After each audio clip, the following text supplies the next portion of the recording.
नमस्कार. आज मी माणदेशीच्या लॅबच्या इथे उभा आहे, म्हणजेच माती परीक्षण केंद्राच्या सेंटरकडे मी उभा आहे. ह्याच सेंटरच्या जवळ आपण एक नवीन लॅब सुरू करतोय. ती आहे ट्रायकोग्रामा कार्डची. म्हणजे काय तर डाळिंबाच्या फळांच्या किंवा दुसरे कुठलेही फळं असतील, वांगी असतील, भाजीपाला असेल, ह्याच्यावरती जे आळ्या येतात त्याच्यासाठी आपण भक्कम फवारण्या करतो. पण त्या फवारण्या थांबाव्यात ह्यासाठी आपण काय केलं पाहिजे तर जी ट्रायकोग्रामा कार्ड आहे त्याची जर आपण लॅब उभा केली तर त्या आळ्या जर आपण तिथपर्यंत पोचवल्या तर त्या ज्या खराब आळ्या आहेत त्याला त्या संपून टाकतात. याचा अर्थ नॅचरली आपण एक बायोडायव्हर्सिटी तयार करतो. ह्याच टेक्नॉलॉजीचा NRCP बरोबर आपण करार करतोय. येणाऱ्या काही महिन्यांमध्ये ती लॅब ही सुरू होईल. तर ह्या कार्यक्रमात अजून एक महत्त्वाचा मुद्दा आहे, ती आहे की C ग्रेड आणि D ग्रेड जे खराब डाळिंब असतात त्या डाळिंबाला मार्केटमध्ये किंवा व्यापाऱ्यांमध्ये चांगला भाव मिळत नाही.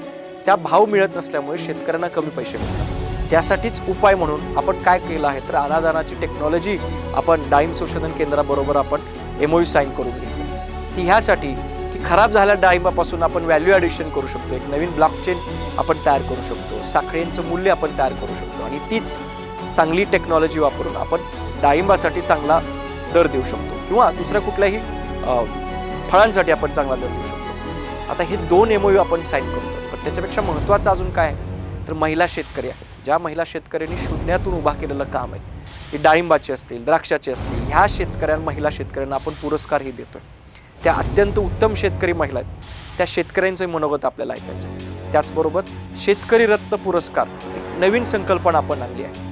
माणदेशीची ही 2025ची 3 शेतकऱ्यांना आपण शेतकरी रत्न पुरस्कार देत आहोत. तर तो नक्की काय आहे शेतकरी रत्न पुरस्कार? तो हा आहे की आपण भागवतभाऊ पवार ज्यांनी डाळिंबामध्ये अत्यंत उत्तम काम केलं आहे, शेतकऱ्यांच्या बांधावरती पोहोचून शेतकऱ्यांना लाखो करोड रुपये त्यांनी उत्पन्न करून दिले आहे, त्यांना आपण शेतकरी रत्न पुरस्कार देतो. मिथिलेश देसाई, जॅकफ्रूट किंग नावाची फार्मा प्रोड्युसर कंपनी त्यांनी उभा केली, त्या तरुण व्यक्तीला आपण शेतकरी रत्न पुरस्कार देतो. तिसरे व्यक्ती आहेत आपले नवनाथ कसपटे सर, ज्यांनी नेमकी सीताफळची व्हरायटी तयार केली. अशा 3 शेतकऱ्यांना आपण शेतकरी रत्न पुरस्कार देतो. त्या शेतकऱ्यांची चळवळ कशी तयार केली, त्यांनी शून्यातून आपलं विश्व कसं उभा केलं, ह्याचं मनोगत ऐकायला तुम्ही तिथे या.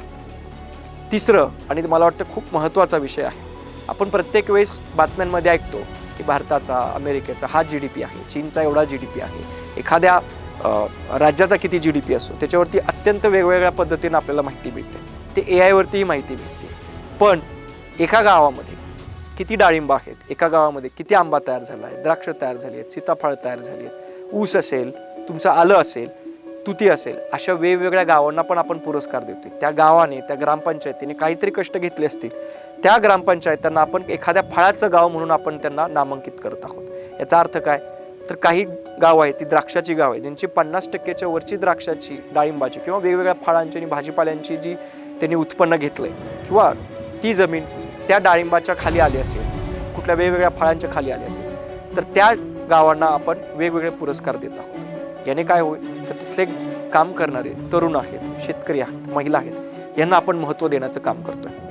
माझी सर्वांना विनंती आहे, व्यापारी वर्गालाही विनंती आहे, कारण शेतकरी हाच आपला कस्टमर आहे, शेतकरी हाच आपला दाता आहे. त्यामुळे व्यापारी वर्गाने पण विचार करून ह्या कार्यक्रमाला उपस्थिती आपली नोंदवावी. येणाऱ्या काळामध्ये हे जेवढे सगळे तालुके आहेत, तिथे आपण इंदापूर आहे, मान आहे, आटपाडी आहे, माळशिरस आहे, शेजारचा फलटण आहे, शेजारचा सांगोला आहे, अशा तालुक्यांमध्ये आपल्या सॉईल सखीने काम केलेलं आहे. तिथून सर्व शेतकरी आज इथे येणार. एक माणदेश म्हणजे ह्या 8-9 तालुक्यांचा समावेश आहे. त्या 8 तालुक्यांमध्ये डाळिंब उगवतं, सीताफळ उगवतात, द्राक्ष उगवतं, ड्रॅगन फ्रूट उगवतं. मला नाही वाटत की भारताच्या कुठल्याही नकाशावरती अशी उत्तम जमीन आहे. मी मान्य करतो दुष्काळी भाग आहे, पण दुष्काळी भागामध्ये काय उगवलं पाहिजे तर ह्याच फळांचा समावेश आहे. उद्या 23 तारखेनंतर मी स्वतः मनाने प्रयत्न करेन की माणदेशाला फक्त दुष्काळी नाही म्हणायचं, तर माणदेश हा फळांचा देश आहे, हा जगभरात घोषित होऊन जाईल. तर तुम्ही या कार्यक्रमाला या, कार्यक्रम अनुभव घ्या आणि जे काही तुम्हाला वाटतं की नाविन्य आपल्या गावामध्ये, आपल्या तालुक्यांमध्ये, आपल्या जिल्ह्यांमध्ये झालं पाहिजे, आपल्या शेतकऱ्यांच्या घरात झालं पाहिजे, ते नक्की तुम्ही आम्हाला कळवा. जय हिंद, जय महाराष्ट्र.